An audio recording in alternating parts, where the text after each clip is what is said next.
আপনাকে যদি প্রশ্ন করা হয় রিডিং এ কোন প্যাসেজটাতে আপনার খুব বেশি সময় লাগে, ডেফিনেটলি আপনার উত্তরটা আসবে প্যাসেজ 3 তে। এর প্রধান কারণ হচ্ছে প্যাসেজ 3 তে প্যাসেজ 1 এবং 2 সলভ করতে অনেকটুকু সময় ব্যয় হয়ে যায়। ওভারঅল দেখা যায় যে প্যাসেজ 3 তে অনেকটা সময় শেষ হয়ে যায়।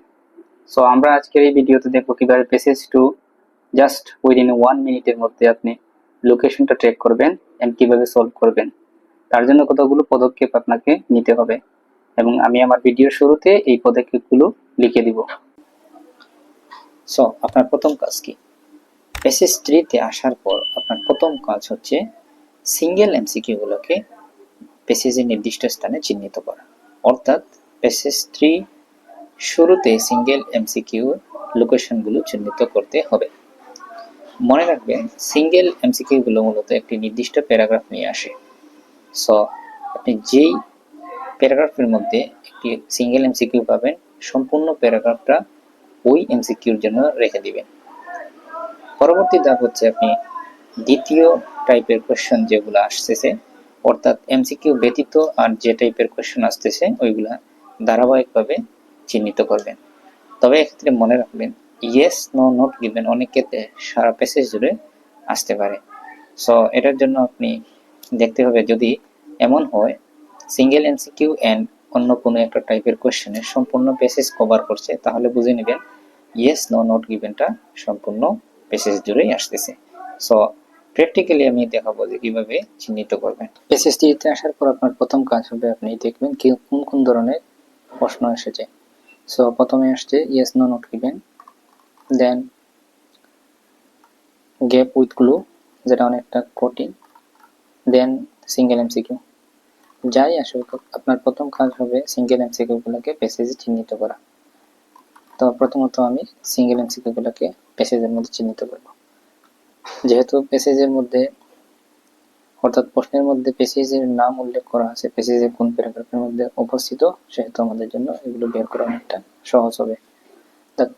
37 নম্বর প্রশ্নটা হচ্ছে দ্য ফিফথ প্যারাগ্রাফ, অর্থাৎ আমরা পঞ্চম প্যারাগ্রাফটা হাইলাইট করে নিব। অর্থাৎ এই পঞ্চম প্যারাগ্রাফ থেকে সিঙ্গেল এমসিকিউ 37টা আসবে, এটা আপনাকে প্রথমতই হাইলাইট করে নিতে হবে। ওকে ওকে এই প্যারাগ্রাফটা আমরা হাইলাইট করে নিলাম। 38 কোয়েশ্চেন দ্য সিক্সথ প্যারাগ্রাফ। ওকে, তাহলে এটাই হচ্ছে সিক্সথ প্যারাগ্রাফ। দেন 39 কোনো ধরনের প্যারাগ্রাফের উল্লেখ করেনি, যেহেতু এগুলো সিরিয়ালি আসে তাহলে আমরা ধরে নিতে পারি। দেন 40 ফাইনাল প্যারাগ্রাফ, তাহলে এটাই হচ্ছে 39 এর প্যারাগ্রাফ।